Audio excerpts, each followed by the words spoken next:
Hello everyone, I hope you all are doing well. ये flame एम्पर का episode number 24। वैसे पिछला एपिसोड काफी ज्यादा इंटरेस्टिंग रहा था। अगर अभी तक आपने उसे देखा नहीं तो प्लीज पहले उसे जाके देखो। तब तक हम पिछले पार्ट का रिकैप कर लेते हैं। हमें एपिसोड की शुरुआत में जियान और शुजुइंग की उस एम्पर के स्केलेटन के साथ फाइट दिखाई जाती है, क्योंकि उस स्केलेटन जियान और शुजुइंग को ओवर पावर कर रहा था। शुजुइंग जियान से कुछ समय को मांगती है जिससे वो एक खतरनाक टेक्निक को तैयार कर सके। फिर फाइट आगे बढ़ती है। जियान उस स्केलेटन को डैमेज करने की कोशिश करता है, लेकिन उसे सफलता मिलती नहीं है। अच्छी बात है कि जब तक जियान पूरी तरह से एग्जॉस्ट होने पे आता है, शुजुइंग की तैयारियां फिनिश हो गई थी। इस दो टेक्निक का नाम होता है फ्रोजन थ्रोन। जियान को एक टेरिफाइंग होली फ्लेम की वेव दिखाई देती है। ये जहाँ से गुजर रही थी वो हवा में फैली कॉफी भी जमती जाती है। एंड में जाके वो स्केलेटन भी स्टैच्यू बन जाता है। फिर बारी आती है एसेंस ब्लड को निकालने की, जो कि स्केलेटन के चेस्ट एरिया पे था। इस समय जियान को समझ में आता है कि होली फ्लेम कितनी टेरिफाइंग होती है, क्योंकि जब वो उस बर्फ को हाथ लगाने की कोशिश करता है जो कि शुजुइंग की होली फ्लेम से बनी होती है। होली फ्लेम की प्रोटेक्शन होने के बाद भी जियान का हाथ जम गया था। खैर जैसे तैसे करके उस एसेंस ब्लड को बाहर निकाला जाता है। इससे पहले जियान कोई और डिमांड कर पाता, शुजुइंग साफ कर देती कि वो एसेंस ब्लड को पूरा लेने वाली है। ये सुन के जियान एकदम फ्रस्ट्रेट हो गया था, क्योंकि शुजुइंग के स्टैंड के सामने हाल फिलहाल तो उसकी कुछ चलने नहीं वाली। अच्छी बात है कि शुजुइंग एसेंस ब्लड के आधे हिस्से के बदले में जियान को एक प्रॉमिस करती है। इस प्रॉमिस के हिसाब से उसे जियान के सवालों का उत्तर देना था। लेकिन जब जियान शाओ फैमिली की डिसअपीयरेंस के बारे में पूछता है तो उसे इसका कोई क्लियर कट आंसर नहीं मिलता। साफ तौर पे शुजिंग बहुत चीजों को छुपा रही थी। शुजिंग जियान से कहती है इन सीक्रेट्स के बारे में जानने के लिए तुम्हारे पास सफिशिएंट स्ट्रेंथ मौजूद नहीं है। वो जियान को 100 साल का समय देती है। अगर इन 100 सालों के समय में वो दो इमोर्टल लेवल तक पहुंच जाता है तो शुजिंग की टोकन को जला के उसे समन कर पाएगा। फिर जियान के हर एक सवाल को उत्तर मिलेगा जिसका वो हकदार है। ऐसा एग्रीमेंट करने के बाद शुजिंग उस एसेंस ब्लड को लेके चली जाती है। जाते जाते वर्ल्ड के अंदर उसके बड़बड़ाने की आवाज गूंजती है। भले इसे जियान ने सुन न पाया, लेकिन जिन लोग उसे आसानी से सेंस कर लेते हैं। जब जियान को मालूम पड़ता है कि शुजुइंग ने बोला कि जियान के लिए 100 सालों में 2 इमोर्टल तक पहुंचना इम्पॉसिबल है, ये सुन के एक बार जियान भी गुस्सा हो गया था। लेकिन काफी जल्दी अपने आप को शांत करके एक डिटर्मिनेशन के साथ बोलता है, मुझसे मेरा हक कोई नहीं छीन सकता। जहाँ तक बात रही 100 सालों में 2 इमोर्टल तक पहुंचने की, तो मुझे ऐसा करने से कोई रोक नहीं सकता है। अब चलो जियान के आगे की जर्नी को हम इस एपिसोड में देखते हैं। जियान जो कि अकेला स्टोन चैम्बर के अंदर खड़ा रह गया था, उसे सेंस होता है कि जगह काफी जल्दी डहने वाली है। वो कहते हैं मास्टर चलो हम बाहर चलते हैं, क्योंकि एम्पर ब्लड यहाँ से जा चुका है तो रूइंस कोलैप्स हो जाएंगे। ये कहकर जियान बिना हेजिटेशन के अपने हाथ को वेव कर देता है। जमीन पर जो भी जड़ी बूटियां मौजूद होती हैं वो सीधे जियान की स्टोरिंग में चली गई थी। जियान की बात को सुन के जिल्लोंग बोलते हैं बाहर जाना है। लिटिल एनसी, क्या तुम इस वैल्यूएबल चीज को यहीं पे छोड़ना चाहते हो? जिल्लोंग की बात को एक पल के लिए जियान भी समझ नहीं पाता, लेकिन काफी जल्दी उसकी आंखें उस हड्डियों के ढांचे पे जाता है जो कि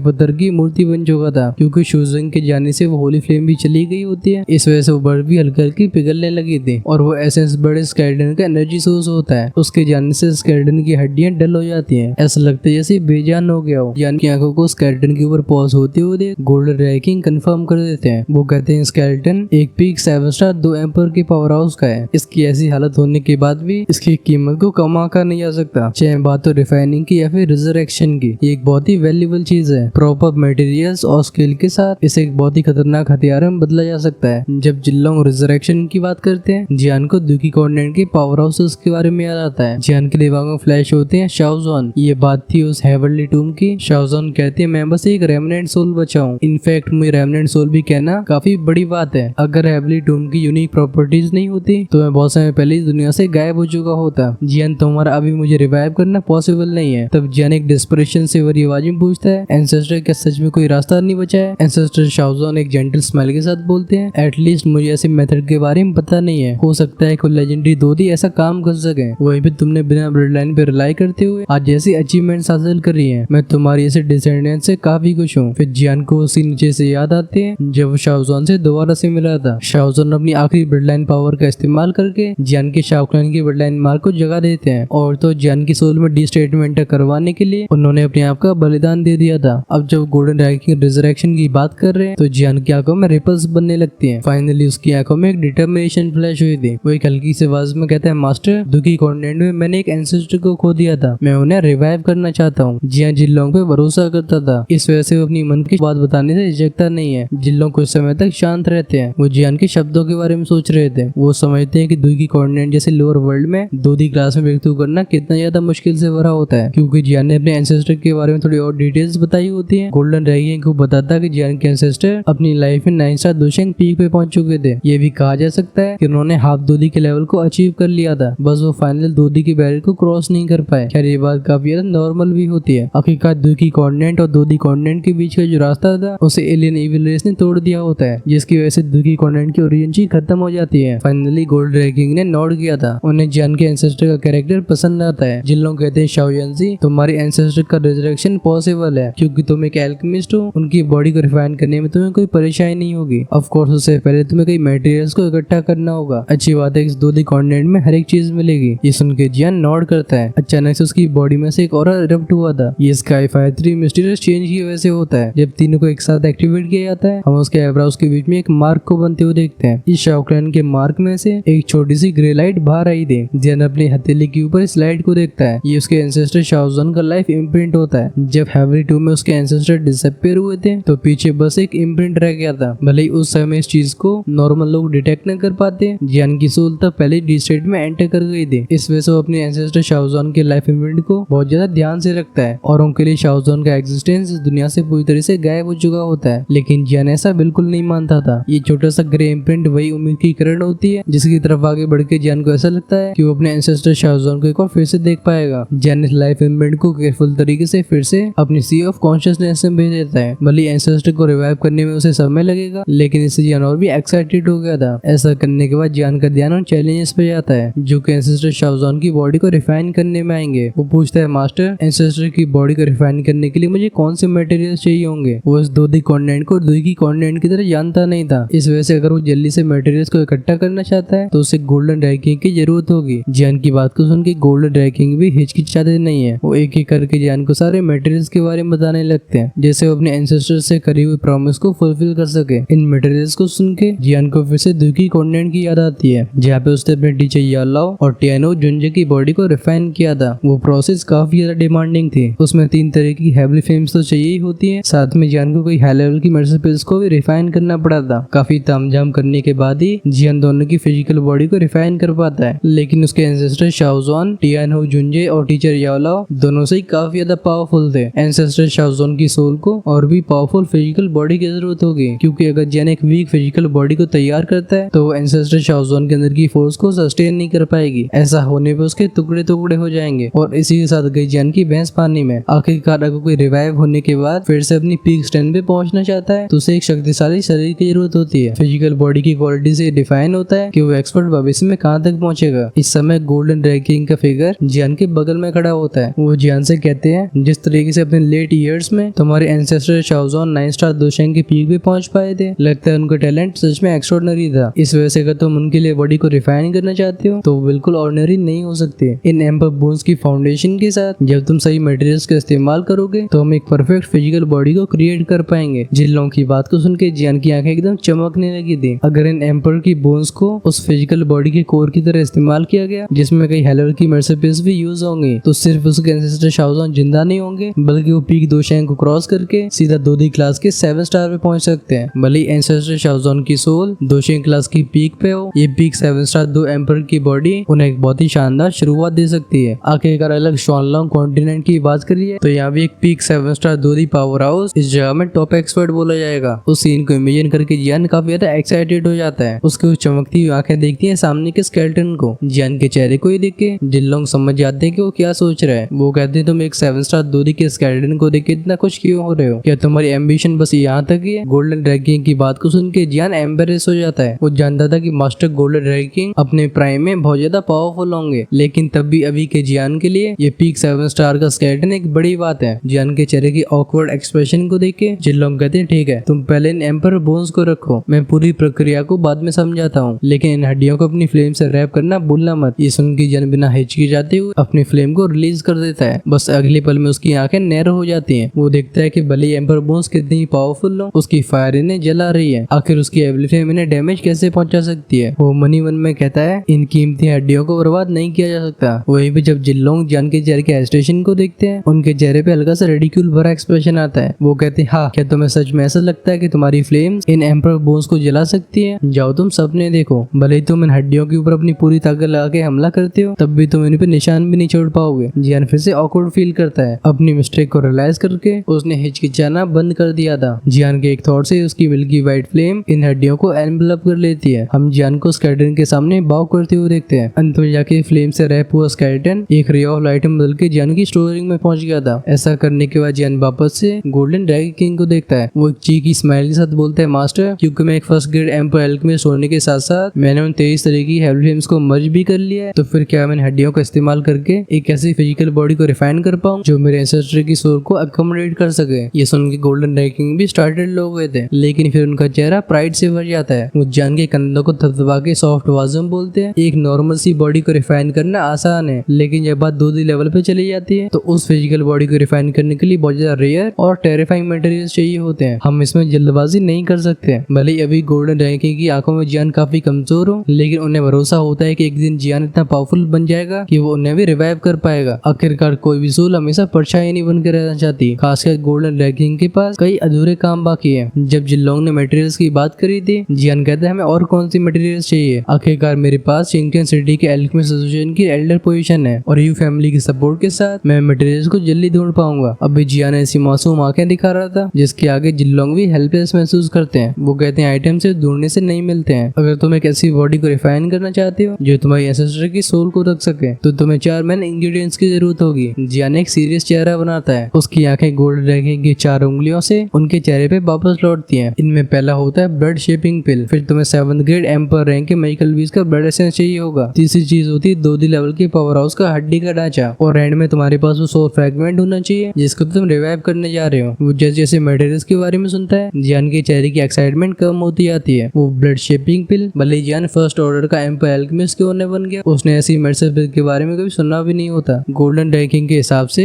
ये एक तरीके से लेजेंडरी पिल ही होती है। जब तक किसी का खून का कतरा भी रह जाता है, ये उसे रिवाइव कर पाएगी। इसे 3rd ऑर्डर एम्पर ग्रेड के पीक पे रखा जाता है। ऑफ कोर्स इसका ग्रेड और भी ऊपर होना पॉसिबल है। वहीं पे अगर बात करिए 7th ग्रेड के एम्पर रैंक मैजिकल बीस्ट की, तो वो इंसानों पीक 7 स्टार 2D के बराबर होगा। शायद ऐसे क्रीचर के सामने जियान को भागने का ही मौका नहीं मिलने वाला। फिर उसे फाइट करके उसके मैजिकल गोल को कैसे हासिल करेगा? अगर जियान इतनी पावरफुल मैजिकल बीस्ट का शिकार करने के लिए गया तो उल्टा उसका शिकार किया जाएगा। अच्छी बात है कि 2D लेवल के पावर हाउस का स्केलेटन उसके पास पहले से ही मौजूद है। इससे जियान की कई परेशानियां बच गई हैं, वरना एक एम्पर लेवल के स्केलेटन को हासिल करने के लिए उसे किसी के साथ बड़ी बैटल शुरू करनी पड़ती। आखिर में आता है एंसेस्टर शाओज़ोन का सोल इम्प्रिंट। ये जियान के पास पहले ही मौजूद होता है। भले ही जियान को पहले 2 मटेरियल्स को हासिल करना अभी बहुत डिफिकल्ट टास्क लग रहा हो, इन 4 में से 2 चीजें उसके पास पहले से अवेलेबल है। ये सब सोच के जियान खुद से नोट करता है, इंसान के पास एक क्लियर गोल का होना बहुत जरूरी होता है। और जब उसके पास मास्टर गोल्डन ड्रैगन किंग का एक्सपीरियंस हो, तो जियान को ऐसा लगता है कि एंसेस्टर शाओज़ोन के रिवाइव होने का दिन अब दूर नहीं रह गया है। जियान की आंखों में उस डिटर्मिनेशन की चमक को देख के जिनलोंग एक सेंस ऑफ प्राइड के साथ बोलते हैं, इस लड़के के पास भी सच में ड्रैगन जैसा दिल है। लेकिन वो जियान के स्टैंड एक्सप्रेशन को देख के ये भी समझ पा रहे थे कि चारों मटेरियल्स जियान के लिए काफी ज्यादा शॉकिंग है। वो उसे कंफर्ट करते हुए बोलते हैं, इन चीजों को हासिल करना बहुत ही मुश्किल होता है, इस वजह से तुम कोई जल्दबाजी करने की आवश्यकता नहीं है। तुम्हारी ऐसी डिटर्मिनेशन को देख के ही तुम्हारे एंसेस्टर खुश होंगे, क्योंकि अभी हमारे पास काफी समय, हम चीजों को स्टेप बाय स्टेप आगे ले सकते हैं। जिनलोंग की पूरी बात को सुन के जियान थोड़ा रिलैक्स करता है। तब भी उसके चेहरे पे एक बिटर स्माइल होती है। एक 7th ग्रेड एम्पर बीस्ट का ब्लड एसेंस ये कोई छोटी रिक्वायरमेंट नहीं है। ऐसे बीस्ट के लिए उसका ब्लड एसेंस इंसानों के बोन मैरो जैसा है, वो उसके बिना जी नहीं सकता। इस ब्लड एसेंस को हासिल करने का मतलब है कि उसे बीस्ट की जान लेनी पड़ेगी। लेकिन ऐसा करने की तो बात ही छोड़ो, जियान ने अभी तक ऐसा क्रीचर देखा भी नहीं है। और तो और वो ब्लड शेपिंग पिल भी कोई आम चीज नहीं है। अगर पीक 30 कैलिबर की पिल की बात करी जाए, तो इसे रिफाइन करने में चिंगचन सिटी की एल्केमिस्ट एसोसिएशन को भी परेशानी होने वाली है। खासकर इसे रिफाइन करने के लिए जो रेयर मटेरियल चाहिए होते हैं, वो एक अलग ही लेवल का सिर दर्द है। खैर, रियलिटी उसके सामने या कितनी भी क्रूअल हो, जियान को अपने एंसेस्टर को रिवाइव करना था। वो साय करके बोलता है, मैं इन चीजों को अपने दिमाग में रखूंगा। अगर मैं भविष्य में मौके मिलते हैं तो मैं इन मटेरियल्स को मिस नहीं करना चाहता हूँ। तभी जिनलोंग के चेहरे पे ऐसा एक्सप्रेशन आया था जैसे वो कुछ भूल गए हो। वो जियान से कहते हैं, हाँ, मैं तुम्हें एक चीज को बताना तो भूल ही गया। इस फिजिकल बॉडी को रिफाइन करने के लिए सबसे क्रूशियल इंग्रेडिएंट एक होली फ्लेम है। जियान सरप्राइज आवाज में कहता है, होली फ्लेम? आपका मतलब है कि इस बॉडी को रिफाइन करने के लिए मुझे पहले होली फ्लेम को हासिल करना होगा? गोल्डन ड्रैगन किंग कंफर्म करते हैं। वो कहते हैं, एग्जैक्टली। अगर यहाँ पे किसी दोजन या दोशंग की बॉडी की बात चल रही होती तो उस फिजिकल बॉडी के नॉर्मल फ्लेम्स काम कर जाती, बट ऐसा 2D एक्सपर्ट्स के लिए कहा नहीं जा सकता। जब कोई व्यक्ति 2D मृत्यु करता है तो ओरिएंची उसकी बॉडी को टेम्पर करती है। अगर हम एक पीक 9 स्टार दोशंग की बॉडी को 10 नंबर देते हैं तो फिर 2D की बॉडी को 100 नंबर देने पड़ेंगे। मास्टर जिनलोंग की बात को जियान ध्यान से सुनता है। गोल्डन ड्रैगन किंग कंटिन्यू करते हैं, तुम्हारी अभी की फ्लेम्स के साथ तुम एक 7 स्टार 2 एम्पर की बॉडी को रिफाइन नहीं कर पाओगे। इस वजह से तुम जितनी जल्दी होली फ्लेम्स को ढूंढना शुरू कर देते हो तुम्हारे लिए उतना ही बेहतर है, क्योंकि जैसे जैसे समय निकलता जाएगा उस ब्लड एसेंस और मेडिसिन बिल की इफेक्टिवनेस भी कम होती जाएगी। यहाँ पे जिलोंग बिल्कुल सही कह रहे होते हैं। भले ही जियान भी 23 तरीके की अलग फ्लेम्स को कंट्रोल करता हो, उसे स्पीक 7 स्टार 2 एम्पर की हड्डियों को रिफाइन करने में न जाने कितना समय लग जाएगा। ये कठिनाई सिर्फ एम्पर की स्ट्रेंथ की वजह से नहीं हो रही होती, बल्कि उस एम्पर का स्केलेटन इतना मजबूत होता है। अगर जियान को भविष्य में चीजों से डील करना है तो उसे अपने लिए होली फ्लेम ढूंढनी होगी। जियान दाती मीस के बोलते हैं डैम इट। गोल्डन रैंकिंग जियान को दिलासा देते हुए बोलते हैं तुम ज्यादा चिंता मत करो। चिंगचेन सिटी पहुंचने के बाद मैं तुम्हें प्रोफाउंड स्पिरिट कॉन्टिनेंट की ऐसी जगह के बारे में बताऊंगा जहाँ तुम्हें होली फ्लेम मिल सकती है। इन शब्दों को सुन के जियान के एकदम लाइट वेल हो जाती है। वो जिल्लों को पलक झपका झपका के देखने लगता है। जियान के ऐसा एक्सप्रेशन को देख के जिल्लों खुद को हंसने से रोक नहीं पाते। वो कहते हैं मेरे सामने तुम्हारी चिकनी चिपड़ी बातें चले नहीं वाली। मुझे होली फ्लेम और तुम्हारी फैमिली की हिस्ट्री दोनों के बारे में मालूम है, लेकिन जब तक सही समय नहीं आता मैं तुम्हें इनके बारे में बिल्कुल नहीं बताऊंगा। मास्टर जिल्लों की ऐसी बात को सुन के जियान अपनी आंखें रोल कर लेता है, लेकिन जिल्लों का कहना सही भी था। अगर उसके पास सफिशिएंट स्ट्रेंथ नहीं होती है तो फिर मिस्ट्री से उसकी पहुंच से दूर ही रहेंगी। इससे पहले जियान और कुछ सोच पाता, जिल्लों कहते हैं चलो इस जगह से बाहर निकला जाए। उसे एम्पर की हड्डियां और शूजोइंग को एम्पर का ब्लड एसेंस मिल चुका है। इस वजह से न्यूज का पर्पस खत्म हो गया है। इस वजह से बिना हिचकिचाते हुए जियान अपने आप को उस मिल्की व्हाइट फ्लेम से सराउंड कर लेता है। उसकी उंगली की एक स्लैश से सामने के स्पेस के 2 हिस्से हो जाते हैं, मतलब स्पेशल क्रैक बन गया था। एम्पर के बोन और ब्लड एसेंस के जाने की वजह से इस जगह का वो एंशिएंट बैन जो कि सभी की स्ट्रेंथ को सप्रेस करता था वो कमजोर हो गया होता है। यही कारण होता है जिसकी वजह से जियान स्पेशल क्रैक को बना पा रहा है। जियान कहता है चलो बाहर जाया जाए। अगले पल में एक रे ऑफ लाइट में ट्रांसफॉर्म होके उस स्पेशल क्रैक में चला गया था। इन डेमोनिक बीस्ट रिमेन्स को खुले हुए करीब 15 दिन निकल चुके होते हैं। भले ही सातों मेजर सिटीज के जीनियसेस को उस मेन हॉल से बाहर निकाल दिया गया, लेकिन सभी को पता होता है कि इन रिमेन्स का सबसे बड़ा ट्रेजर जियान को मिला है। अब जियान सारे जीनियस का एक टारगेट बन गया होता है, खासकर वचन का वो हुआन जो कि शुरुआत से जियान पे फोकस कर रहा था। उसकी आंखें भी काफी ज्यादा प्यारी दिख रही थी। माउंटेन रेंज की खाली जगह पे अचानक से स्पेस डिस्टॉर्ट होता है। इसमें से हम ब्लैक क्लोथ यंग मैन को बाहर आते हुए देखते हैं, लेकिन इससे पहले वो चारों तरफ अपनी सेंसेस को भी फैला पाता उसके कानों में 20 के रोज की आवाज जाती है। इस पीक 3 स्टार दूधी की स्ट्रेंथ को एक्सपीरियंस करके जियान काफी ज्यादा एक्साइटेड हो गया होता है। वो कहता है मेरी ट्रिप वर्थ इट रही है और अब मैं अपनी हैवी रूलर को खुलेआम रख सकता हूँ। जिन लोग कहते हैं मैंने इस रूलर को तुम्हारे लिए टेम्पर कर दिया है। भले ही देखने में काफी नॉर्मल लगती हो, लेकिन इससे तुम्हारी स्ट्रेंथ भी सप्रेस होती है। जब तक कि तुम्हारे साथ रहेगी लोग तुम्हारी स्ट्रेंथ को दूधी के मिडिल स्टेज पे पाएंगे। ऑफ कोर्स जैसे तुम इसका इस्तेमाल करना शुरू करोगे ये तुम्हारा सबसे पावरफुल वेपन बनेगा। जियान नोट करता है ये एंशिएंट रूलर जिसे 23 तरह की हेवी फ्लेम्स ने मजबूत बनाया है वो कोई ऑर्डिनरी वेपन नहीं है। भले ही जियान इसके सही राज न जान पाया, लेकिन वो इसके भयानक पोटेंशियल को सेंस कर पाता है। अभी गोल्डन रैंकिंग का मूड भी काफी अच्छा था। वो कहते हैं चलो चिंगजियान सिटी वापस चलते हैं। मैं सोच रहा हूँ कि चिंगयुआन कैसी होगी। जियान एकदम चिल होके आगे बढ़ ही रहा था। हम एक बंदे को उसके रास्ते को रोकते हुए देखते हैं। एक फायर रेड द्वीगी की वेव चारों तरफ फैली थी। वो बंदा जब जियान को देखता है उसकी आंखें एकदम रेडिक्यूल से भरी हुई थी। वो जियान से कहता है तुम अपने ट्रेजर्स को मेरे हवाले कर दो, हो सकता है कि मैं तुम्हारी जान को बख्श दूं। इस बंदे को देख के जियान भी सरप्राइज हो गया होता है। आखिरकार मेन हॉल में एंटर करने वाले लोगों का लीडर यही था। ऑफ कोर्स यहाँ पे बात हो रही है वुचेंग सिटी के वुहान की। ये जिस तरीके से जियान के रास्ते को रोक रहा है साफ तौर पे यहाँ पे अच्छे रातों से नहीं आया। इस वजह से जियान भी फालतू में रिस्पेक्ट नहीं दिखाता। वो एक आईसी कोल्ड आवाज में कहता तुम्हें क्या चाहिए। हीरो ने वुहान की स्ट्रेंथ और उसकी पर्सनैलिटी के बारे में जियान को बताया होता है। ये बंदा शुरुआत से ही काफी ज्यादा घमंडी रहा है। जब इसे जियान ने मेन हॉल के अंदर देखा था तभी 3 स्टार दूधी के एडवांस लेवल तक पहुंच गया था। अनएक्सपेक्टेड बातें कैसे ब्रेक थ्रू करने का मौका मिल गया है। इसकी फायर रेड दूधी को सेंस करके ये पता लगा पा रहा है कि इसकी स्ट्रेंथ भी अभी 3 स्टार दूधी की पीक की है। खैर भले ही वुहान ने ब्रेक थ्रू कर लिया, जियान को से घंटा फर्क नहीं पड़ता था। वुहान जियान से डिस्टेंटफुल आवाज में बोलता है हालांकि मैं ये तो नहीं जानता हूँ कि तुम्हारे और उस व्हाइट रोब गार्डन के बीच में क्या रिलेशनशिप है, लेकिन ये वचिंग की टेरिटरी है। सारे खजानों को मेरे हवाले कर दो। इस बंदे की ऐसी ऑडेसिटी को देख के एक बार के तो जियान भी चौंक जाता है। आखिरकार जिस व्हाइट रोब गार्डन की बात कर रहा है उसके एक शब्द की वजह से सारे